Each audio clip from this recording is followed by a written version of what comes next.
Bienvenidos un año más a la Sala de Columnas. En su origen, Sala de Columnas, es verdad que pretendía tener la ambivalencia del columnismo literario, de un ciclo dedicado al columnismo literario, que es fundamentalmente la actividad de la Fundación que lleva el nombre de Manuel Alcántara, pero no solo columnismo literario, sino con Sala de Columnas también nos referíamos a la actividad noble, ¿no? A la mayor actividad, la más importante que teníamos en nuestra agenda, en nuestro calendario.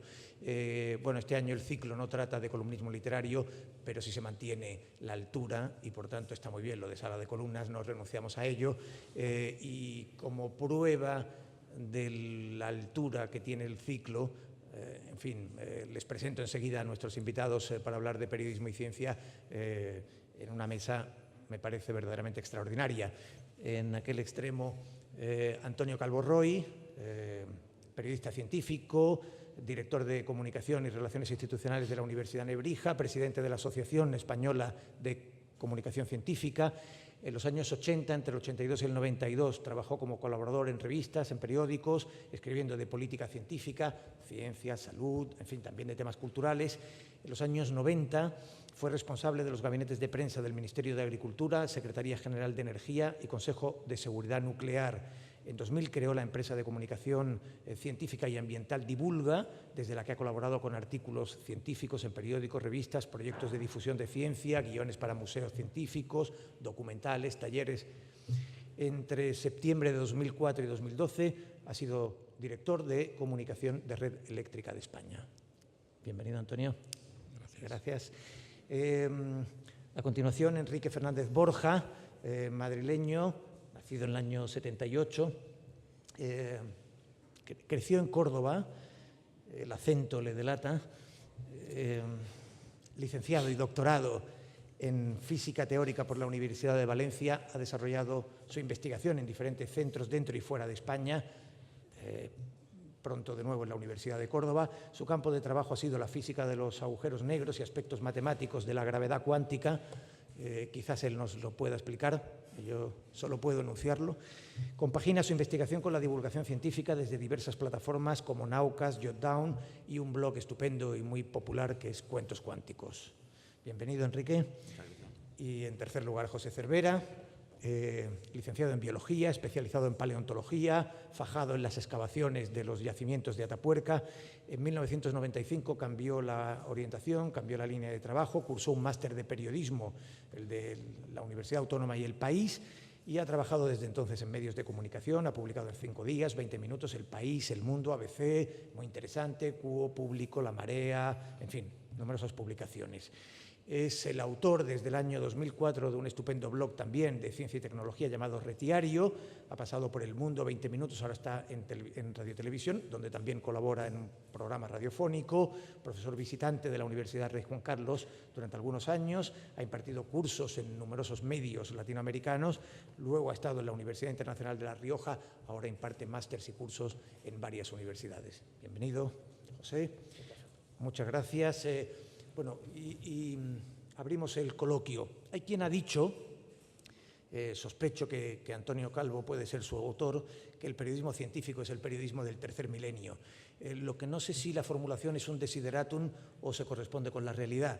Es verdad que es fácil razonar la necesidad de comunicar la ciencia y la tecnología en un mundo cada vez más tecnologizado y con progresos científicos más acelerados, complejos, e encadenados rápidamente en la vida de las sociedades, pero también es fácil razonar la importancia de sacar estos temas del debate político, a menudo cortoplacista y inevitablemente enfrentado a las miopías de la polémica política, temas como el cambio climático, como la manipulación genética. Eso es fácil de razonar, pero ¿se puede hacer eficazmente periodismo científico en una sociedad sin suficiente cultura científica? Claro que aspirar se debe aspirar, pero se puede, esa es una cuestión. Es verdad que el periodista debería ser el corresponsal, el enviado especial al mundo de la ciencia, del mismo modo que en los siglos anteriores, especialmente en el siglo XIX, el periodismo entendió que tenía que tener corresponsales y enviados especiales en los mundos desconocidos del planeta. Durremat advertía que abandonar a sí mismos a los físicos y a los matemáticos no solo suponía relegarlos a los guetos de sus especialidades, sino que allí estarían a merced de los tecnócratas y los ideólogos. A menudo hay que enfrentarse a la falta de interés por los temas científicos. Ese es un problema para el periodismo. Otra pregunta es si se trata de falta de interés real o si se trata de falta de talento en el periodismo para hacer interesantes esos temas, o ambas cosas. A menudo se ha señalado también, y yo lo he sufrido personalmente, una cierta resistencia de los científicos, una cierta reserva de los científicos a relacionarse con los medios de comunicación. Es verdad que en el mundo anglosajón se entendía la importancia, el valor de la popularización de la ciencia. En el mundo latino, sin embargo, se hablaba de la vulgarización, con un matiz que no sé si hasta cierto punto era peyorativo y expresaba parte del problema. Es verdad que las destrezas para la comunicación científica son singulares, no son las mismas.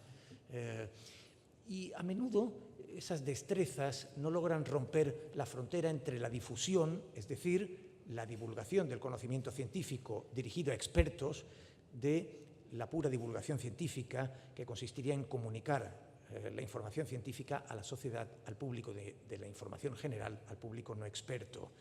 Pero eso también nos lleva a otra cuestión, a una cuestión taxonómica. Hablamos de difusión científica, de divulgación científica, de comunicación científica, de periodismo científico. Detrás de todas esas etiquetas que a veces empleamos indistintamente, deberíamos de empezar por distinguir, por hacer taxonomías que clarificaran la cuestión, incluso entre periodismo científico y periodismo de ciencia o sobre ciencia.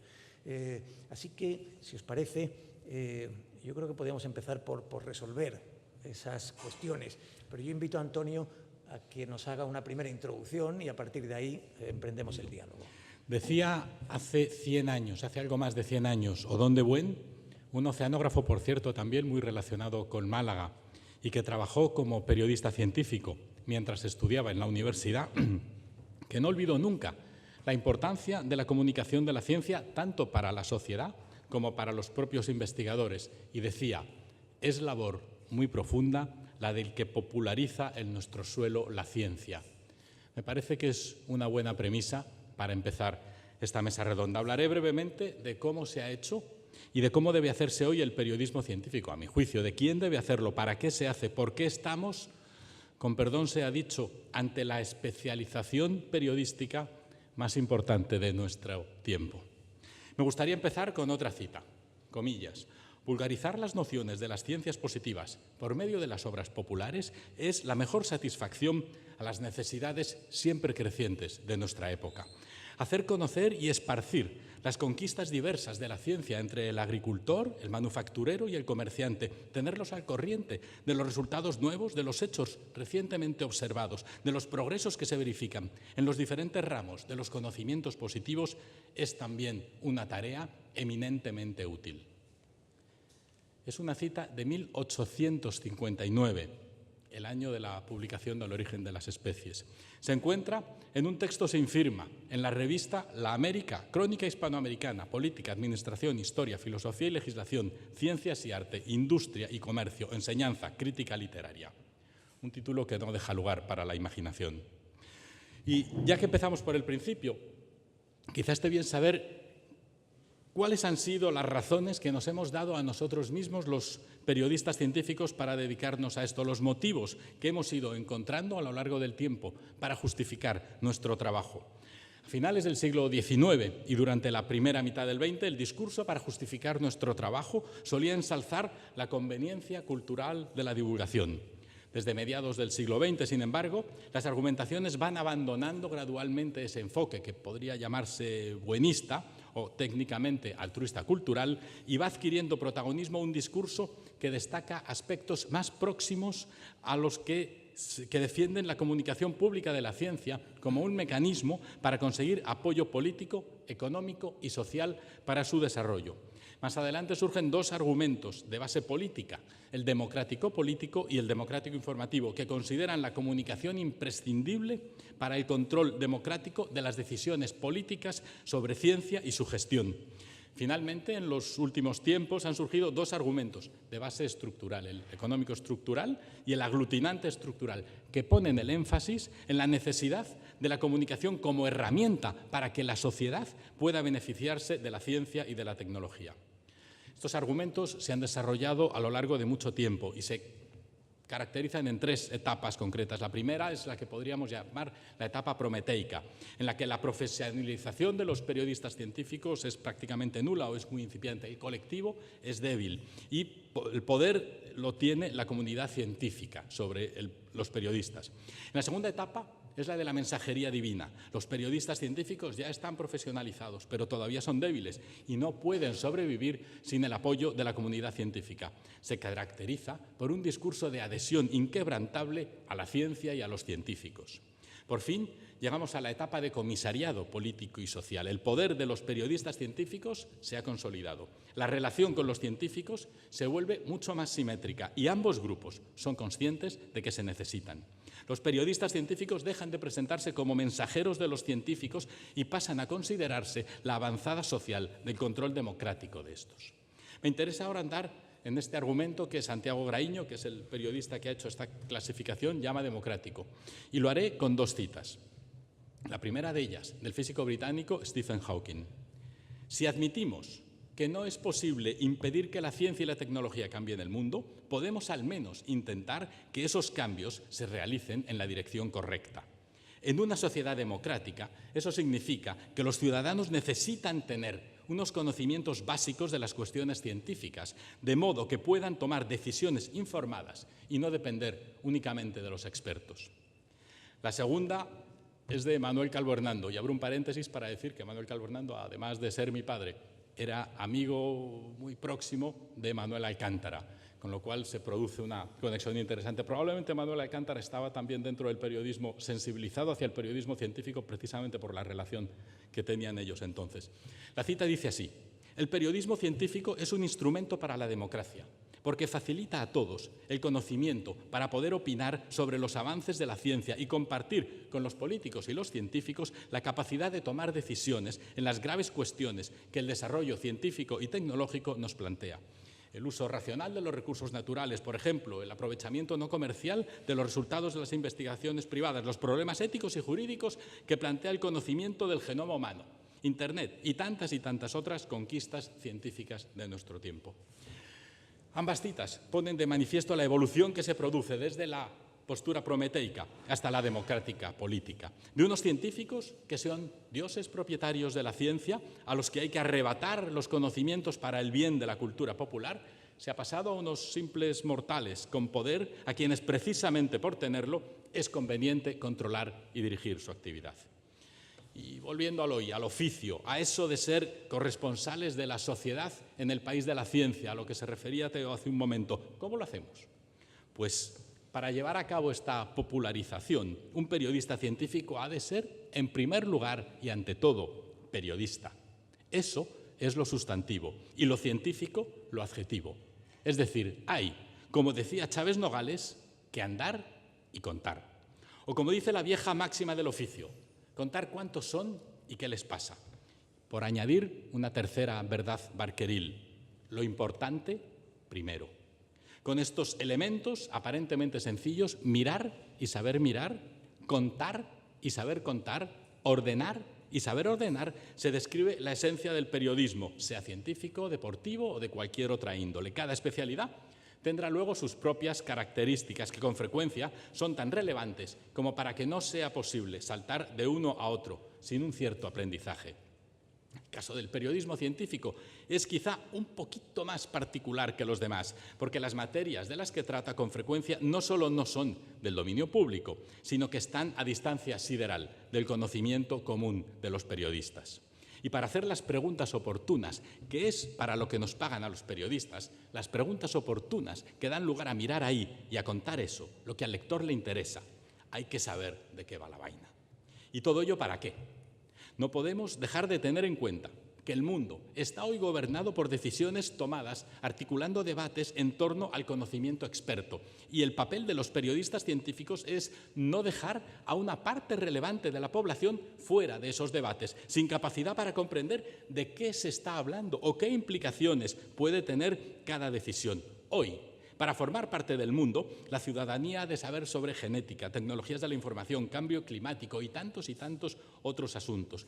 Y si queremos una sociedad madura, ha de tener las palabras, los conocimientos, la capacidad para entender. Puesto que nuestra vida está hoy más tecnologizada que nunca, en la historia tenemos que saber los nombres de las cosas, tenemos que tener los conocimientos científicos y tecnológicos porque han de formar parte de la cultura y sabemos que la ciencia es cultura. Por eso me permito, lo que quizá es un exceso, la verdad, pero creo que es verdad, decir que el periodismo científico es la estrella del periodismo actual, porque es el encargado de explicar a nuestros contemporáneos cómo es el mundo en el que vivimos. Quiero referirme brevemente a las fuentes, algo que para todo el mundo en el universo de la información es básico, pero que cobra una especial relevancia en la información científica y es, a mí me parece, imprescindible para hacer bien nuestro trabajo. Una fuente interesada, pero no creo que haya fuentes que no lo sean, siempre tratará de arrimar el ascua a su sardina, de hacernos creer que su descubrimiento solo supone ventajas. Quizá aquí podríamos acordarnos del Dr. House y su célebre «Los pacientes siempre mienten».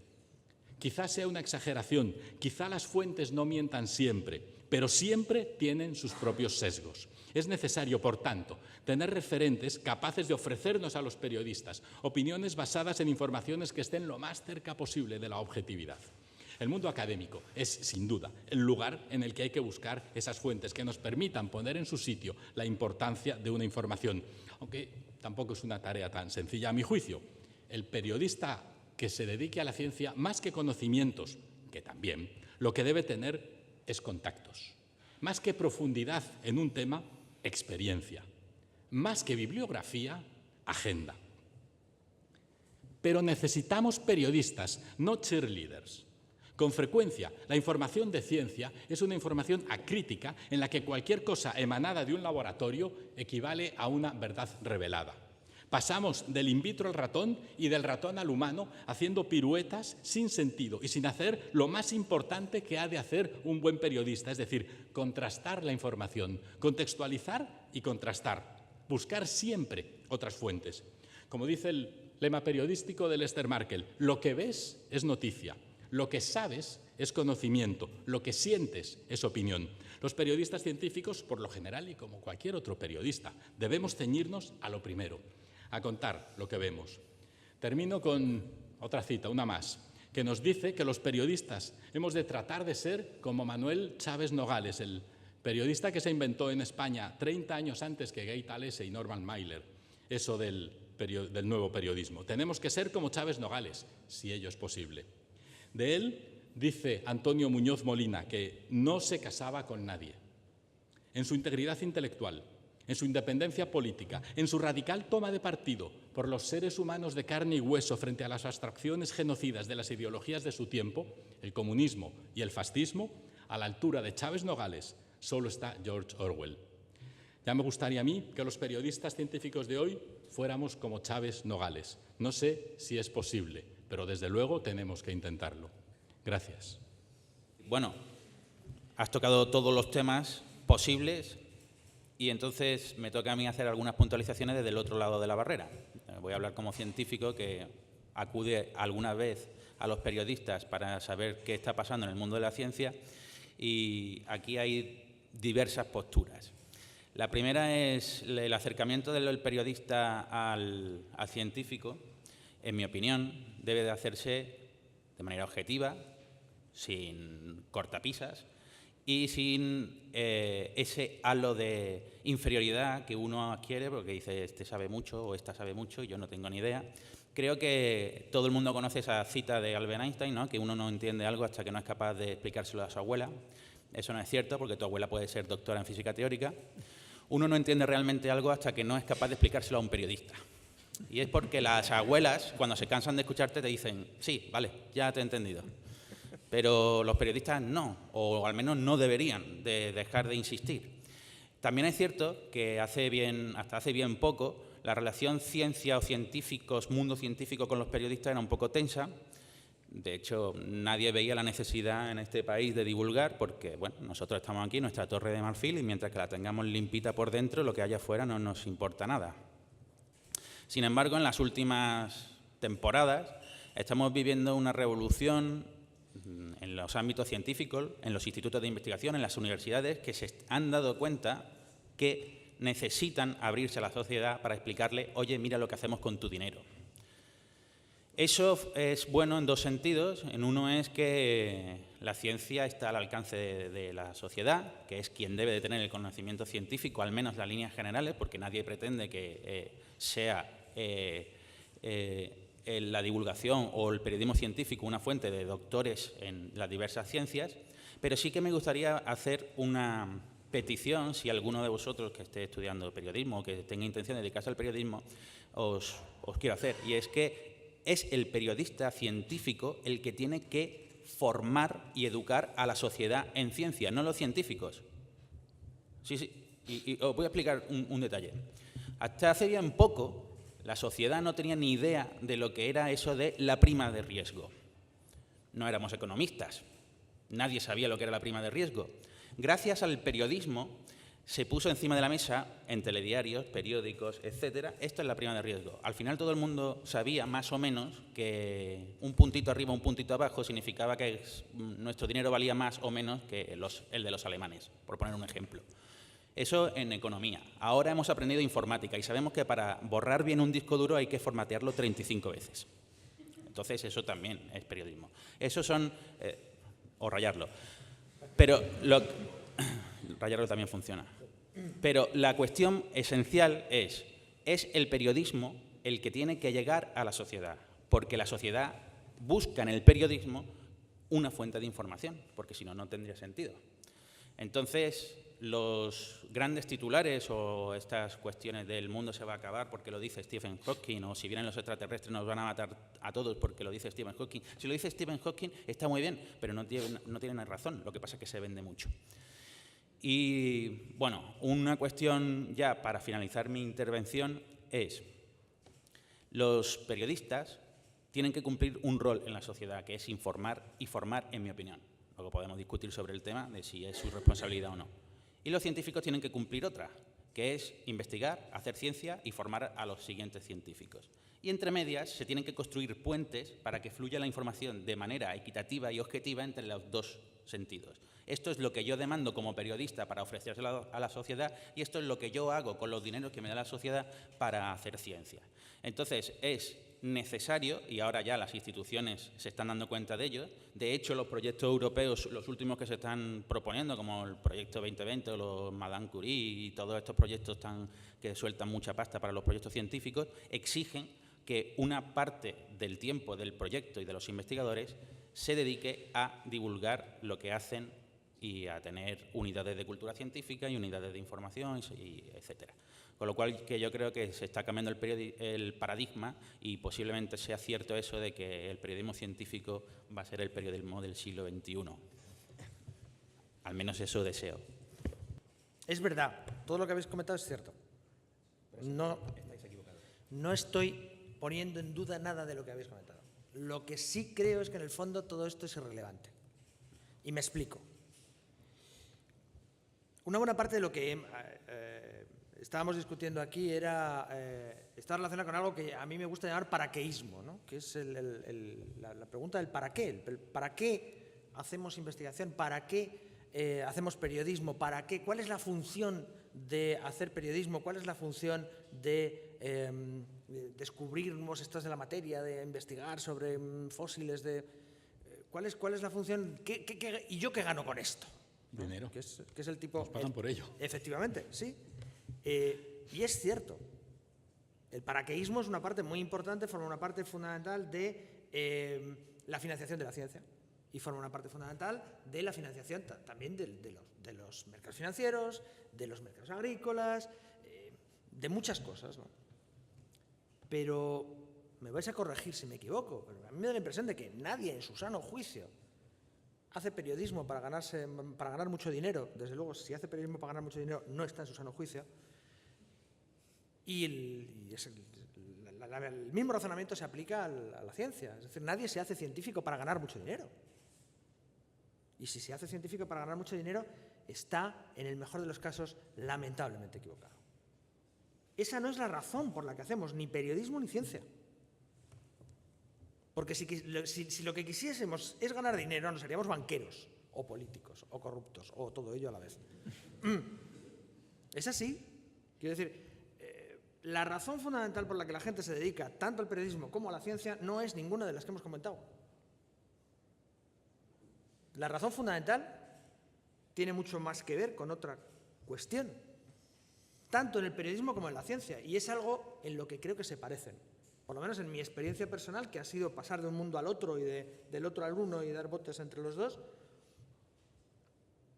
lo que más he sentido es una cierta unidad de criterio en ese sentido. Es decir, me da la impresión de que la razón por la que se hace periodismo y la razón por la que se hace ciencia básicamente es la misma. Y es que mola. Es así. O sea, mola que te paguen por ir a un periódico y contar una batalla que te ha molado vivir. Y eso lo llamamos periodismo. Inventamos una profesión alrededor y creamos colegios profesionales y facultades y tochos así de gordos donde explicamos la teoría del periodismo, pero al final nadie se dedica al periodismo por un tocho así de gordo de teoría del periodismo. Se dedica al periodismo porque quiere ir a una guerra, cubrirla y molar. Es por lo que la gente se dedica al periodismo. Y la gente se dedica a la ciencia porque quiere aprender cosas nuevas. Porque ayer citaba a una científica no lo suficientemente conocida para mi gusto, que se llamaba Cecilia Payne. Tiene una frase absolutamente deliciosa que es mucho más larga y mucho más compleja, pero la primera parte dice algo así como: no hay ninguna sensación en este mundo como ser, para un científico joven decía, no hay ninguna sensación en este mundo como ser la primera persona que ve o entiende algo. Eso es lo que mueve a todos los científicos del planeta. Y todo científico que no se mueva por ese procedimiento no es un científico, es un burócrata. La ciencia y el periodismo se mueven por la misma razón. Curiosidad y contar historias. Las historias de la ciencia son diferentes de las historias del periodismo, pero son historias. La teoría de la evolución es una historia. La teoría de la evolución es una narrativa. La teoría de campos es una historia, es una narrativa que contiene elementos matemáticos dentro de la narrativa, pero es una narrativa, es una historia. Todo lo que hacemos termina siendo una historia porque somos monos. Y resulta que para nosotros y nuestro mono cerebro, las historias tienen un poder especial, tienen una especie de potencia mágica que hace que se nos queden en la perola. Los mismos hechos contados de una forma deslavazada, los mismos datos organizados, uno aquí, el otro allá, salpimentados, tirados al azar, no los recordamos a los 5 minutos. Esos mismos datos metidos dentro de una historia los recordamos durante milenios y nos los contamos en las hogueras, los unos a los otros, y se conservan durante milenios, literalmente, en un medio tan frágil para conservar datos como es la neurona humana, que es particularmente frágil a este respecto. Y sin embargo, hay historias que se llevan contando la misma historia desde hace 10.000 años, porque las historias tienen un potencial mágico. Y el periodismo, todas estas cosas que hemos añadido después, la responsabilidad democrática, la responsabilidad social, el hecho de que somos muy importantes porque formamos una parte, somos un engranaje fundamental en la maquinaria de la democracia, etcétera, etcétera, todo eso no es más que una manera de vestir lo que en realidad hacemos los periodistas, que es contar historias, enterarnos de historias que molan y contarlas de la mejor manera posible. Y casualmente los científicos hacen lo mismo. Lo que pasa es que sus historias son más complicadas de encontrar, son más complicadas de narrar y aquí me vais a disculpar porque se me va a ver el plumero, pero molan mucho más. Ni de coña.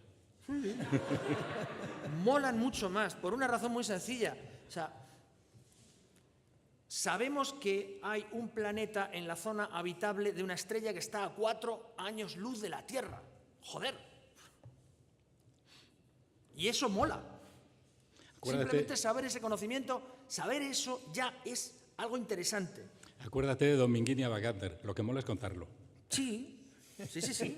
Se levanta corriendo y va a contarlo, porque es lo que mola. Es cierto, pero a eso es a lo que me refiero. Eso es lo que hacemos nosotros. Las historias de la ciencia, para mí, la historia que cuenta la ciencia es la mayor historia que cabe imaginar. Porque es la historia del universo. Es decir, es la más grande y la más bonita y la más enrevesada y la más preciosa de comprender y de contar. Y en ese sentido creo que la ciencia es superior, eso es a lo que me refería, porque tiene una historia más grande y más bonita que contar. También es verdad que normalmente la cuenta peor. La cuenta peor porque es una historia mucho más complicada. La ciencia como actividad es básicamente intentar descubrir esa historia, intentar acercarse a esa historia, intentar iluminar partes de esa historia. Y luego, a la hora de contarlo, pues se encuentra con serias dificultades. Pero yo creo que hay un punto en el que ambas profesiones coinciden. Y es que ambas profesiones lo que quieren es contar historias. Los científicos tienen fragmentos de la mejor historia y la más interesante y la más apasionante de todos los tiempos. Y los periodistas se supone que deben tener la capacidad narrativa para convertir esa historia en algo comprensible para la mayor parte de la gente. Y en ese sentido yo creo que son aliados naturales. Y que en muchas ocasiones, cuando nos ponemos a justificar lo que hacemos en términos de para qué sirven las cosas, o para qué gano yo, qué ganas tú, es que esto va a servir para que me den una financiación, es que esto va a servir para que me den un premio de periodismo, pues perdemos de vista una verdad que para mí es obvia y evidente, que es que al final nos dedicamos a lo mismo, que es a contar la historia más bonita del mundo. La historia más bonita que cabe imaginar, que es el universo. Y que a la gente le gusta conocer, porque somos monos curiosos. Porque somos monos a los que el desconocimiento nos pica en la cabeza, como si fuese una picadura de pulga, y nos lo tenemos que rascar, y nos gusta que nos cuenten historias. Y si esas historias son tan absurdas y tan carentes de significado como puede ser, no sé si, seguramente ofenderé a alguien, pero no era mi intención, no demasiado, como son, por ejemplo, las narrativas deportivas, por poner un ejemplo, que son básicamente una historia hueca, es decir, es una historia que está llena de recovecos y de vueltas y revueltas, pero que no lleva a ninguna parte, no tiene ningún tipo de impacto real sobre la sociedad. Y sin embargo, fíjate si tienen atractivo, porque a la gente le gusta que le cuenten historias, le gusta comprender los giros narrativos, se pierde en las historias de las personas. Somos monos curiosos y somos monos sociales. Y nos interesan, tenemos curiosidad por lo que hacen los otros monos, especialmente los de rango alto. Sí, los de rango alto, los de arriba. Si tú cuenta las caras que hay en un periódico en las fotos. Cuenta políticos, cuenta deportistas, resta el total. A ver cuántos te sale. ¿Qué falla? Porque en mi experiencia diaria, tú le dices a alguien, hola, estudio agujeros negros, y aparte de los 3 chistes de rigor que todo el mundo tiene que soportar, luego se interesan y quieren saber qué es eso y qué pasa si te caes dentro. Pero luego no veo que haya una pulsión en la sociedad por favor, explícame todos los recovecos de la historia del universo. ¿Por qué no llegamos? Yo creo que en buena medida se llega. A mí me parece que hay lo que pasa es que hay un error de partida. A mí me parece que la ciencia sí interesa y que el periodismo científico interesa. Hay un ejemplo mensual bastante notable y es el de Muy Interesante.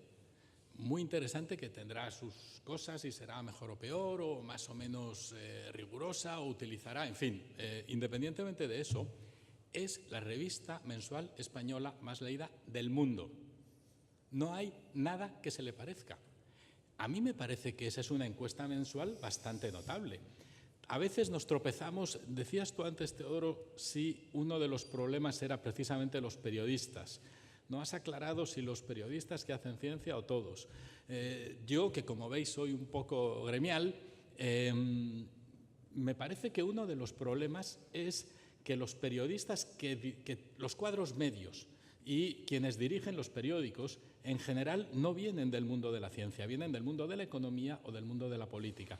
Y piensan que eso es lo realmente interesante, por lo que la gente compra los periódicos. Bueno, para nosotros, para los periodistas de ciencia, Internet ha sido fantástico, no solo por la facilidad de acceso a las fuentes, sino porque los medios colocados en Internet permiten saber qué es lo que leen quienes leen los medios en Internet. Y las noticias de ciencia, con muchísima frecuencia, están entre las 10 más leídas. Me lo contaba un Pablo Jauregui, el colega que durante mucho tiempo ha hecho ciencia en el mundo.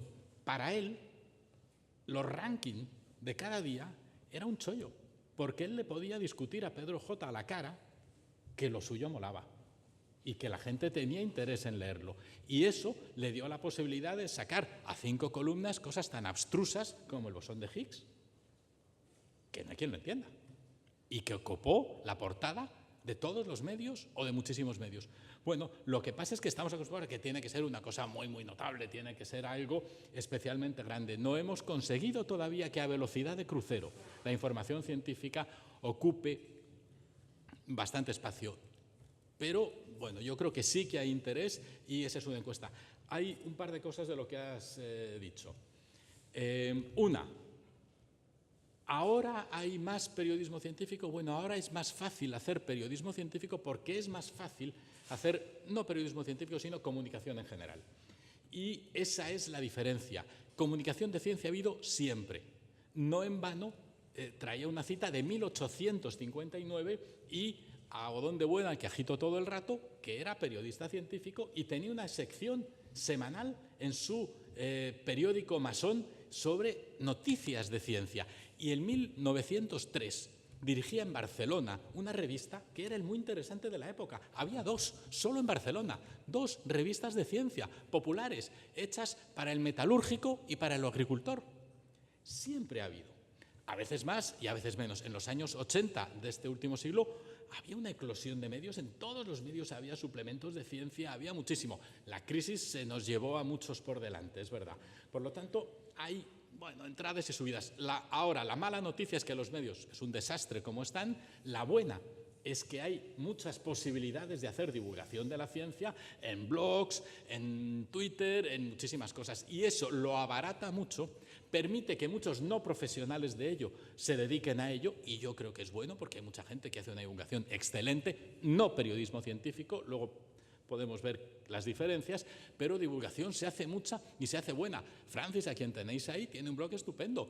José tiene otro. Hay mucha gente que hace blogs estupendos con mayor o menor grado de profesionalización que están muy bien y son interesantes y hacen gran divulgación. Y llego a donde movía la cabeza antes, a educar o no. Los periodistas no estamos para educar. Los periodistas informamos y entretenemos. Nos pagan para informar y para entretener. Para educar están los colegios y las universidades. Tampoco los científicos, a no ser que des clase en una universidad. Porque entonces sí, a ti te pagan por educar. Pero si no... Ahora, dicho esto, es verdad que si tú estás leyendo algo de ciencia que no sabías, estás aprendiendo algo. Te estás educando, te estás formando. Pero es un beneficio colateral. A nosotros nos pagan por informar y por entretener. Si tienes que contar algo de tus agujeros negros, hombre, tienes que hacer divulgación para que se entienda. Y en esa medida sí estás educando. Pero tú, como periodista, tienes que dar noticias. Y es informar y entretener. Hombre, es verdad, si me permitís, por alguno de los aspectos que habéis tocado y que me gustaría enfatizar, yo creo que cualquier historia periodística, cualquier historia buena, bien contada, atractiva, apasionante, funciona. Por tanto, la pregunta que hay que hacerse es, si no funciona el periodismo científico o no funciona suficientemente, ¿quién se está equivocando? Los medios que no ven el atractivo de las buenas historias científicas.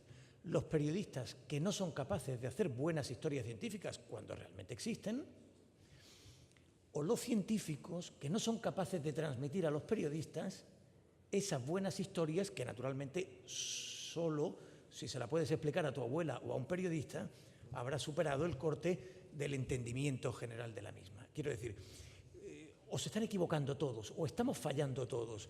Yo recuerdo una cosa que me impresionó hace unos años dando clase en Estados Unidos, un curso, llevé a mis hijos al colegio y todo el tiempo que estuve allí siguieron un módulo que era el método científico. Y había un curso que era Understanding Science. Bueno, en el colegio. Yo les he visto alcanzar el nivel de bachillerato sin haberles visto aquí una especial formación en cultura científica o en método científico. Y me pregunto si detrás de los fallos que cometemos todos, quizás, esos directores que no ven las buenas historias, esos periodistas que no las hacen, o esos científicos que no las venden o que no las transmiten, hay eso de fondo. Hay una falta de cultura científica en esta sociedad que hace más difícil que funcione lo que en otras funciona. Yo creo que no es falta de cultura científica en esta sociedad, es falta de cultura científica entre los directores de periódico y redactores jefes, que es otro nivel completamente diferente. O sea, ¿tú crees que el público... ¿Cuál es la definición de noticia? ¿Qué es una noticia? Aquello que sabes hoy que ayer no sabías. Es una definición, se puede discutir, hay muchas definiciones más o menos funcionales. Y mañana ya no sirve, ¿eh? Al final... Mañana envuelve pescado. Yo te voy a dar una definición operativa, real de la noticia. ¿Qué es una noticia? Una noticia es un sucedido que un señor de normalmente 50 y tantos años que ocupa el puesto de redactor jefe en un periódico decide que entra en el periódico. Y si entra un anuncio y ese sucedido se cae del periódico, deja de ser noticia para convertirse en un sucedido. Acuérdate de lo que decía Seinfeld. Qué coincidencia, que todos los días ocurren en el mundo exactamente el número de noticias preciso para llenar el New York Times. Ni una más, ni una menos. Porque la definición operativa de noticia es: un redactor jefe ha decidido que eso entra. Y si ese mismo redactor jefe decide que no entra, ya no es una noticia porque ya no está en el periódico. ¿Es así? Le pagan por eso, ese es su trabajo, ¿eh? Su trabajo es decidir qué se publique y qué no. No qué es noticia y qué no, qué se publique y qué no. Efectivamente. No es exactamente lo mismo, que a efectos operativos es exactamente la definición de noticia. Noticia es lo que se publica. Lo que no se publica no es noticia. Un viejo amigo de tu padre, Bartolomé Mostaza, decía que noticia es lo que los periodistas creen que le interesa a la gente. Luego noticia es lo que nos interesa a los periodistas. Claro. Y el problema está en que esos redactores jefes, esos jefes de sección, esos directores, esos subdirectores, no saben hacer con un canuto en temas de ciencia. No les interesan, les parecen repulsivos y aberrantes incluso. Y hay que pegarse con ellos para convencerles de que hay que llevar el bosón de Higgs a la portada. Es que es así. En la práctica es así. Precisamente con el bosón no, con otras cosas sí. O sea, el problema no es hablo la gran en general. noticia. El problema es las noticias normales de ciencia en el devenir normal. De todas formas, hombre, ahora hay bastantes, en muchos medios hay bastantes noticias de ciencia. Sí, el mundo tiene una sección porque que poco está a mal, el país poco está algunos mal. de esos directores se van muriendo, ¿no? Es lo que ocurre. Bueno, en los años 80, en los años 80 con los había cambios también, de paradigma, ¿no? En los años 80 había también, los diarios Los cambios de económicos paradigma tenían al final secciones. son una extinción de los individuos que actúan como tapón, tanto en ciencia como en periodismo. Oye, Enrique, una pregunta. Por cierto, ya que José especialmente está produciendo tweets estupendos a gran velocidad, si citarlo con el hashtag coloquiosfma, que es, en fin, lo agradeceremos mucho, porque has dicho 4 o 5 tweets estupendos. Enrique, tú eres casi un hombre espectáculo de la comunicación científica. Te hemos visto en Naucas, te hemos visto en los escenarios con tu micrófono inalámbrico recorriendo aquello como un presentador con un gran dominio de las tablas, y escribes en Jotdown, que es un medio que ha dado una forma nueva de ver los relatos periodísticos y una nueva forma de apasionarse con la lectura, ¿no? Con la lectura larga, que estaba desacreditada.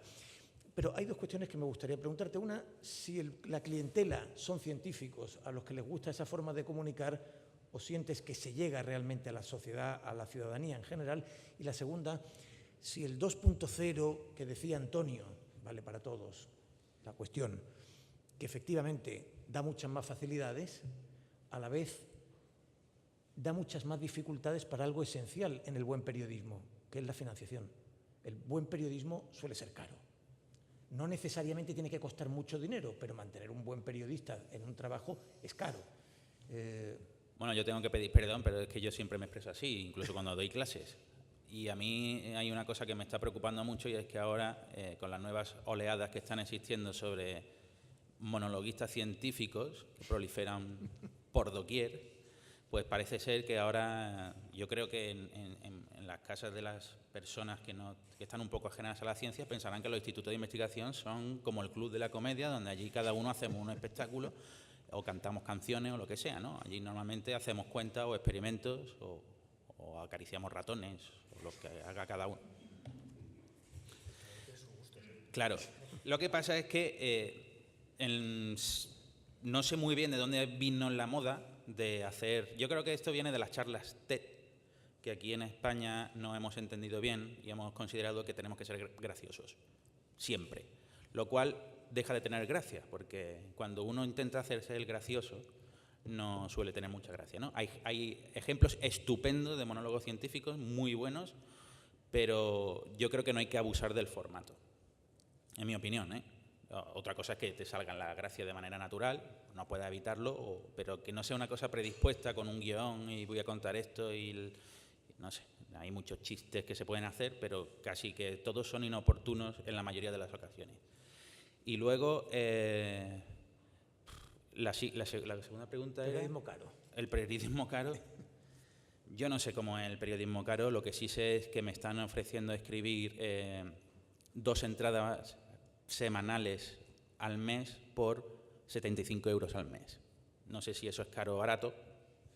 Evidentemente, que eso yo creo que es denigrar el trabajo de la gente, ¿no? Porque yo creo que nadie puede permitirse el lujo de escribe 2 artículos semanales, esos son un total de 8 al mes, si no me fallan las cuentas, sobre temas científicos que requieren una cierta preparación o acudir a las fuentes, enterarte de lo que te están diciendo, plasmarlo en un lenguaje que tú y el interlocutor, el lector, lectora o el escuchante o el que te ve por la tele te entienda.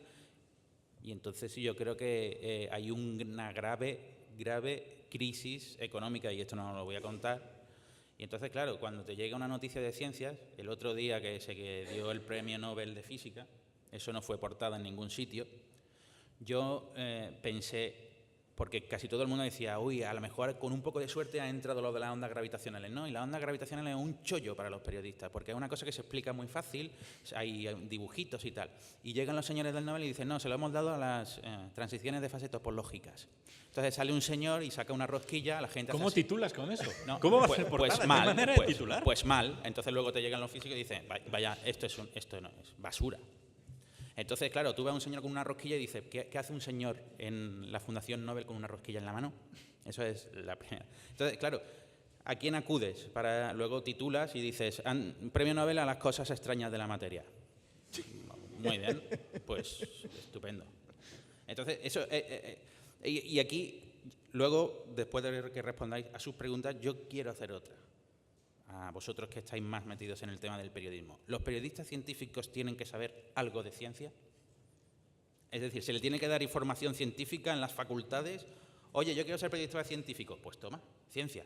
Un poquito de biología, un poquito de química, un poquito de...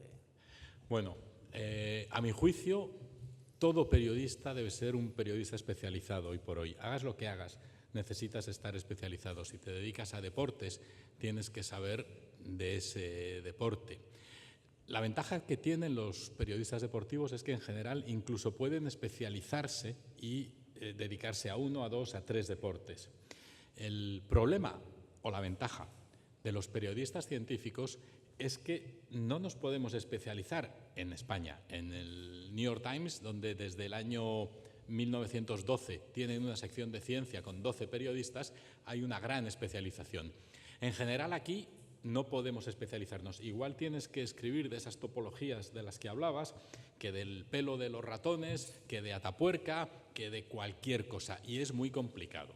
Es muy complicado porque no puedes saber de todo. Pero tienes que estar especializado, tienes que tener un suficiente barniz como para entender de qué te están hablando y poder mantener ese diálogo, y tienes que prepararte bien las cosas con lecturas y con fuentes. Por eso decía yo antes que más que conocimiento, que también, lo que necesitas es agenda.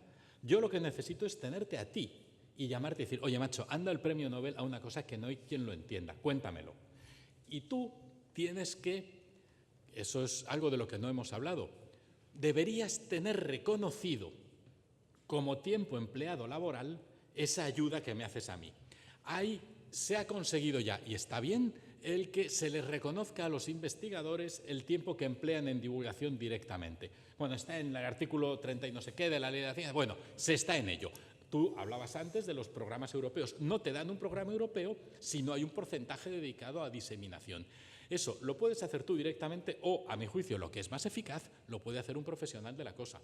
Porque lo importante cuando haces diseminación no es saber mucho, es saber contarlo. Porque tú te tienes que poner en la piel de quien te va a leer, que puede que sepa mucho o más bien puede que no tenga ni idea. Y como no le intereses con la historia, como no entienda, no le interesa. Y por lo tanto, el problema de mucha gente que hace divulgación de la ciencia siendo científico es que no sabe olvidarse de todo lo que tiene que olvidarse para hacerlo. Porque para que le entiendan, tiene que hablar un lenguaje común y tiene que hablar de cosas comunes. Por eso, yo creo que está bien que los periodistas sean quienes hagan ciencia, pero me da igual que sea un periodista a que sea un científico que se dedica a ello. Lo que me parece es que debe ser un profesional de la cosa. Es decir, si te dedicas a esto, si te dedicas a este negocio, tienes que ser un profesional, tienes que aprender, tienes que leer los libros, tienes que saber de qué va la vaina, tienes que especializarte. Y por lo tanto, si te especializas, podrás hacer mejor tu trabajo y te equivocarás menos, aunque te equivocarás con frecuencia. Yo estaba montando una escuela de periodismo que no llegó a funcionar y mientras estábamos hablando del temario y demás se me ocurrió mencionar, bueno, pues ya que vamos a tener la infraestructura, ya que vamos a tener cursos, podríamos hacer también algún curso de ciencia. Y fue como tirar una bomba fétida en mitad de la mesa, ¿no? O sea, exactamente el mismo gesto fue el que me pusieron los patronos de la fundación. Es decir, no se considera necesario. No se considera necesario y es una de las razones por las cuales, como tú dices, es que es la pescadilla que se muerde la cola. O sea, tienes que tener agenda. ¿Cómo vas a tener agenda si los científicos no respetan a los periodistas? ¿Y cómo van a respetar a los periodistas si cada vez que leen algo en un periódico sobre su campo de especialización dicen vaya idiotez acaba de escribir este señor, que no tiene ni la más remota idea de lo que está hablando? Es decir, también es muy difícil hacerte una agenda cuando resulta que tú y todos tus compañeros de profesión estás dedicándote básicamente a meter el dedo en el ojo a toda la profesión científica.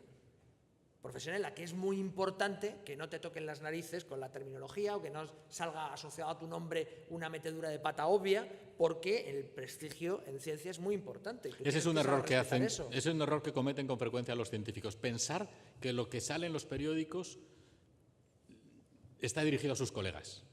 No, pero a ellos les el molesta. Problema es que a veces no entienden que es necesario contarlo de manera que se entienda por todo el mundo, no por sus colegas. No se debe, en fin, está mal equivocarse.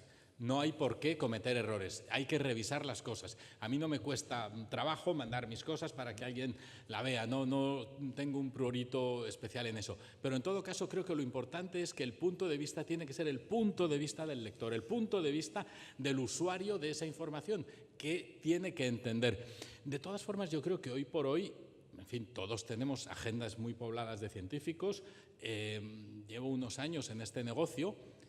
Resulta cada vez más fácil hablar con investigadores. Es verdad que con frecuencia es mucho más fácil hablar con investigadores anglosajones que con investigadores españoles, porque le mandas un correo al tío que ha publicado un paper donde sea y te contesta echando viruta.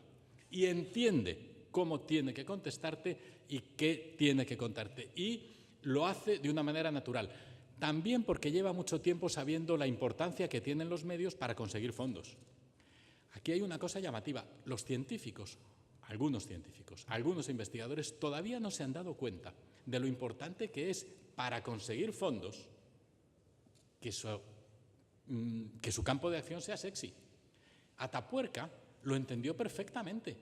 En Atapuerca han invertido muchísima inteligencia, no solo dinero, no solo tiempo, muchísima inteligencia en hacer una excelente comunicación científica.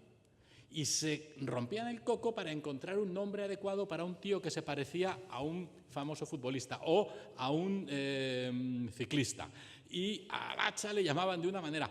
Invertían tiempo, invertían dinero, pero insisto, sobre todo, invertían inteligencia en la comunicación. Eso les ha permitido tener durante mucho tiempo 200 personas excavando todos los años. Eso no es gratis, cuesta una pasta.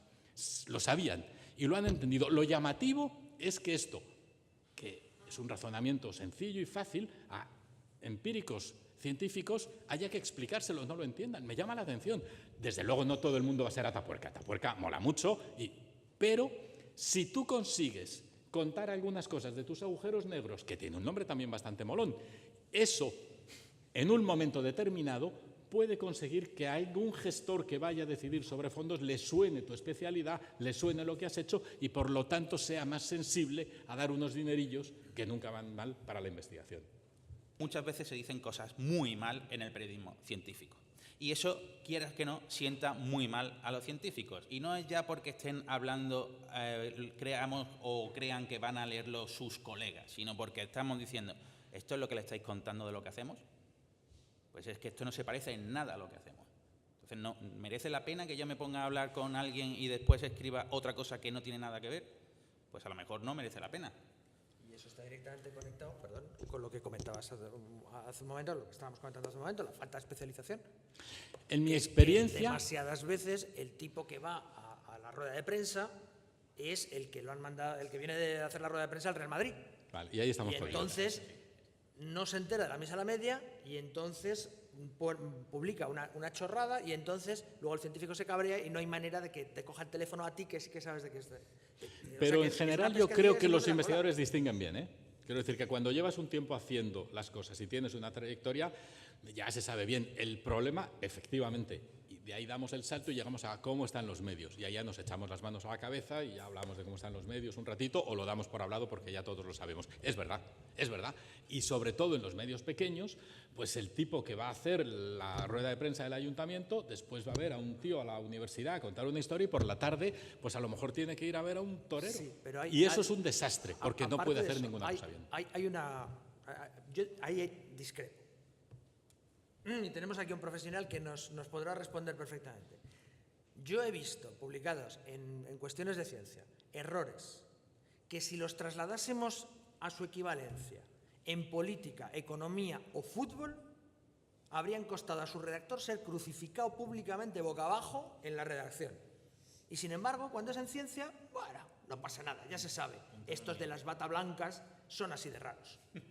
Es decir, cuando se comete un error en una cobertura del Real Madrid, cuidadín con poner el nombre del jugador mal escrito, que te la estás jugando, amigo. Pero si pones el nombre de la teoría con una doble F que no va, bueno, o sea, ya se sabe. Es decir, mira, si todos los errores fueran ese, ojalá, no, bueno, el de la doble F, ¿no? Por poner un ejemplo, ¿no? Porque la mayor parte de los errores son mucho peores, incluso. Y el problema es que no tienen la misma repercusión, esos errores. ¿Por qué? Porque el jefe de uno y el jefe de otro no actúa igual. No considera que sea un error tan grave cuando es un error en ciencia. Y sin embargo, los científicos del área se echan las manos a la cabeza y dicen, ¡ay, Dios mío! Y todos ellos se les pone la semillita de la duda de ¿para qué voy a hablar yo con un periodista si lo que va a hacer es hacerme quedar en ridículo ante el planeta entero? Es verdad que muchas veces lo hacemos mal y no somos capaces de tener cuidado con las Fs y con otras cosas. Es verdad que muchas veces lo hacemos mal porque decimos directamente lo que ponen los investigadores. Porque no hacemos la labor que no hacen los investigadores, por ejemplo, a la hora de saltar del in vitro al ratón o del ratón al humano. Y un investigador te cuenta que ha encontrado una cosa en humanos y en ratones y que la ha experimentado en ratones y te deja creer que eso va a estar en las farmacias pasado mañana. Y quizá no esté nunca. Y esa es una labor que los periodistas tenemos que hacer y a veces no hacemos. Ser críticos también con las informaciones de los científicos, que a veces, quizá por esa necesidad de la que hablaba antes de recaudar fondos, son digamos, demasiado optimistas en las expectativas de sus investigaciones. Bueno, y también porque nosotros recaudamos fondos y los periodistas venden más, porque no mola que curar el cáncer en un ratón o pegarle una oreja a un ratón que le ha crecido así y dices, uy, una oreja en un ratón. Que decir, dentro de 5 años vamos a tener orejas para ponernos si se nos cae alguna, ¿no? Pero además, perdóname, hay un punto básico. Los periodistas convivimos mal con la incertidumbre y en ciencia hay mucha incertidumbre. Claro. Y ese es un problema muy complicado a la hora de lidiar con estos temas. Eso es verdad, es así. En cualquier caso, sobre los errores de ciencia, ya que se planteaban, hay 2 factores que yo creo que son muy importantes, ambos.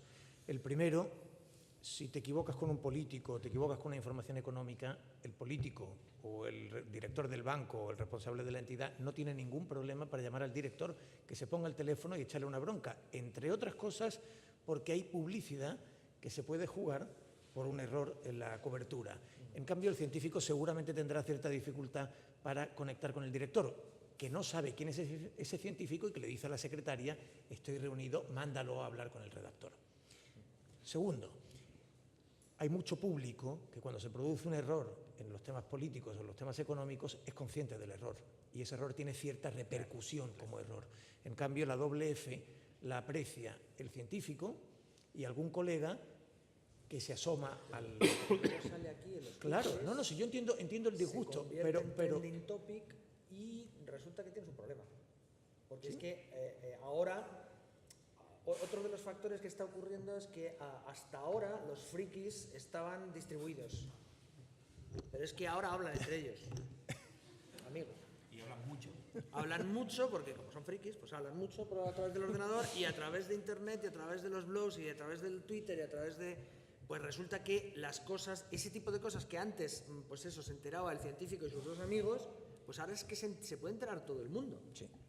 Y curiosamente pueden llegar a tener un impacto mucho mayor a través de las redes sociales de lo que luego tienen pues eso, en las redacciones de los periódicos a la hora de juzgar la responsabilidad. Rara vez ves una fe de ratas hablando de un error cometido en una información científica. Sin embargo, sí que ves en muchas ocasiones la progresiva pérdida de respeto de un montón de gente a los medios de comunicación a través de ese tipo de errores cometidos en cuestiones de ciencia, porque a lo mejor tú no conoces el nombre original de la teoría que se ha escrito mal, pero en Twitter te han explicado uno que es de ese sector y de esa especialidad que es así y tú te unes a la jauría que va a echarle la bronca al que lo ha cometido el error, ¿no? Es decir, y eso está relacionado con otras de las cosas que estábamos hablando antes, que era el tema de cómo está la prensa. Entonces, o sea, el principal problema que tiene la prensa en general en el mundo en este momento es un problema de colapso absoluto de su mercado por sobreabundancia de competencia. Tú eras el que vendía agua en el desierto, vendías botellas de agua en el desierto a precio de diamante porque no había más agua. Y ahora resulta que estás inundado, estás nadando en agua. Entonces, claro, pues si sigues vendiendo las mismas botellas de agua vas a tener un problema. A precio de diamante. Y eso es un problema. Los periódicos nunca han sido muy caros, que digamos. Pero resulta que parece ser que el verdadero precio de mercado, según las teorías de economía de mercado, de la información era mucho más bajo que el que nosotros teníamos, porque cuando hay competencia resulta que la gente no está dispuesta a pagarlo. Eso es lo que estamos viendo. Bueno, me parece un análisis, que eso requeriría un análisis un poquito más complejo. Yo creo que el problema tiene que ver con el hecho de que nuestro producto no está lo suficientemente diferenciado. Es decir, yo creo que nosotros tenemos la culpa en el sentido de que debería quedar claro para el público que nuestro agua es diferente. Se debería notar que nuestra agua es diferente. Pero eso es caro y el público no está dispuesto a pagar por ello. Pero es que si no lo consigues, el público, por lo mismo que puede conseguir gratis... Si nos parece que los periódicos eran a precio de diamante... No, hombre... No, es complicado ahora cobrar por... A precio de diamante en comparación con el precio cero. Es decir, si no hay diferencia de lo que pone el periódico con lo que pone el blog y en el blog no me cobran, pues entonces el periódico tiene un problema para cobrar. Bueno, el periódico tampoco te está cobrando. Es más... Si resulta que lo que pone el blog es más correcto que lo que pone el periódico, entonces sí que tienes un problema. Nuestro ciclo acaba de empezar. Le agradecemos mucho a la Sociedad Económica de Amigos del País una sala ilustrada en la que poder mantener estos coloquios. Es un lujo estupendo. Les agradecemos que nos acojan como siempre. El ciclo acaba de empezar. Es un ciclo codirigido con José Luis Rojas, que como sabéis, todos le conocéis, es uno de los mayores expertos académicos en periodismo y deportes. Al que le interese el deporte, seguidlo en Twitter, es una maravilla. Moderará una mesa sobre periodismo y salud, en todo caso. La semana que viene, el jueves, periodismo y arquitectura, otra sesión extraordinaria. Os esperamos. Muchas gracias a todos.